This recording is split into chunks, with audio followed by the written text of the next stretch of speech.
È con estremo piacere che vi presentiamo l'Arciere d'Oro 2023. Quante interviste, quanti bei ricordi, no? Abbiamo visto nella presentazione di tutti i progetti che ti hanno portato ad essere conosciuto e poi mostrare quello che è la tua verve. Allenatore, organizzatore di eventi, ma soprattutto grande uomo di sport, Danilo Russo.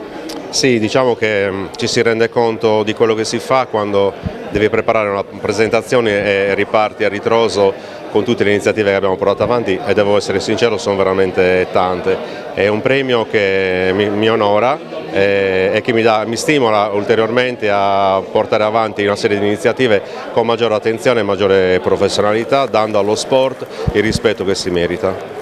Un grande staff, noi c'eravamo e sinceramente forse siamo dei pochi che abbiamo seguito fin dall'inizio tutte le vostre performance, che poi si sono rivelate tali perché intanto avete creato tanti assistenti bagnanti che oggi lavorano, avete curato nello specifico problematiche che nel sociale talune volte vengono quasi mascherate, invece con il coraggio, la voglia e l'attitudine anche che vi ha portato ad avere grandi successi. Danilo.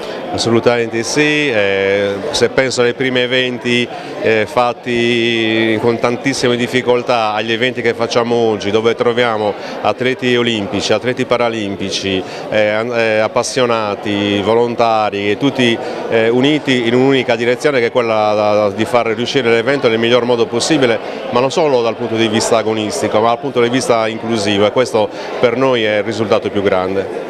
Qual è il gap? Perché poi stiamo parlando di cose tanto belle, però c'è un gap, c'è da mettere mano a quelle che sono sicuramente l'impiantistica. Parliamo dell'impiantistica, ci sono grossi problemi perché da oggi è in vigore un ulteriore ritocco per quanto riguarda io le chiamo le vessazioni, che ormai vi riguardano come gruppi sportivi, come associazioni e quant'altro. Dove bisogna incidere, Danilo, perché per non perdere questo patrimonio acquisito negli anni? Beh, il messaggio principale che noi trasmettiamo è l'inclusività, che non riguarda solo la disabilità, può riguardare l'anziano, può riguardare la persona con diabete, però quando parli di inclusione parli anche di accessibilità e per forza di cose andiamo a toccare un qualcosa su cui la Sardegna e l'Italia siamo ancora indietro, sia dal punto di vista impiantistico sia anche dal punto di vista ricettivo. È una delle difficoltà che noi abbiamo quando organizziamo gli eventi, purtroppo è questo, l'accessibilità che ti consente poi di poter fare l'inclusione.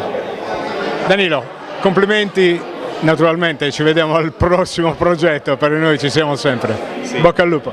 Grazie Ico, ci vedremo sicuramente che abbiamo un paio di appuntamenti da qua a fine anno importanti.